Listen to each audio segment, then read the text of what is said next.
Hello दोस्तों, dictation शुरू होगी 3 सेकंड बाद।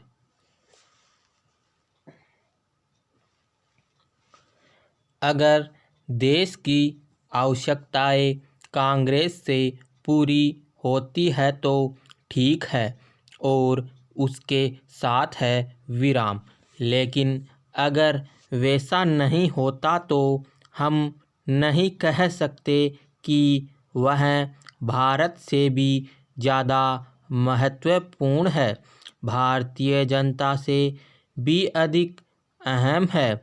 और मेरे इस कथन पर बहुत से लोग रुष्ट हुए और उनकी समझ से यह पार्टी के प्रति वफादारी के विरुद्ध बात थी। विराम।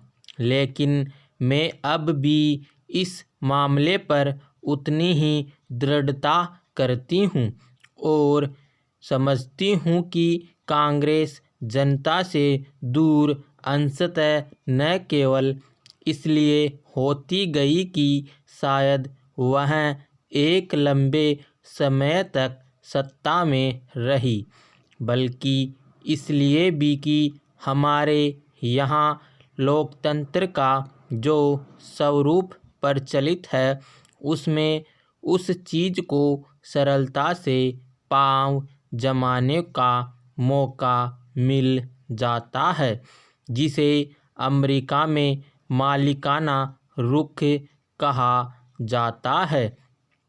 और हर जगह कुछ लोग यह सोचने लगे कि वे ही कांग्रेस है, कि वे ही अमुक राज्य की जनता है और परिणाम स्वरूप सही हो या गलत वे लोकप्रिय हो गए हैं। विराम।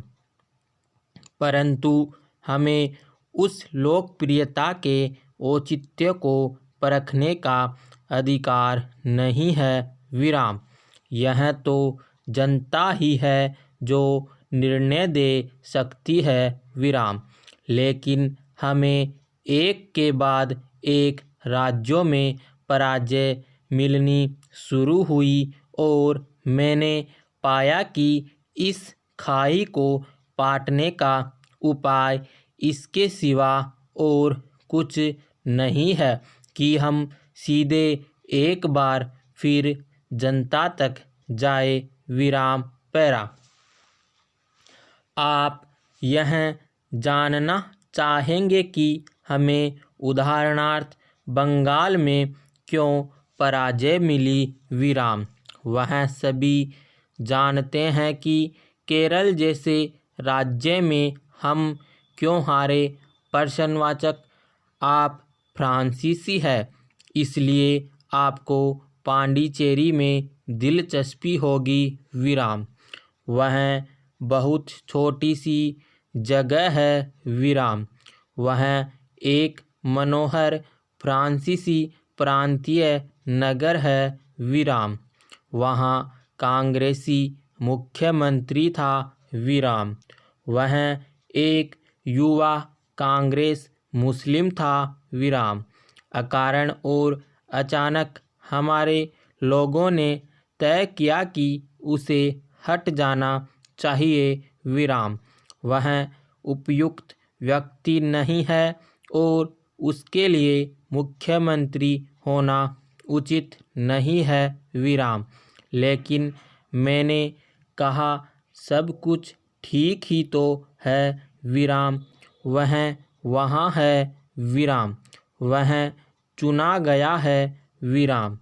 आप अगले चुनाव तक प्रतीक्षा करें और अगले चुनावों में आप किसी और को खड़ा करें और अगले चुनावों में आप किसी और को खड़ा करें। विराम। लेकिन उन्होंने कहा नहीं नहीं, उसे हटना ही चाहिए और मैं उसकी सहायता करने में असमर्थ थी। हालांकि मैंने पार्टी में बहुत कोशिश की। विराम। लेकिन सब व्यर्थ हुआ।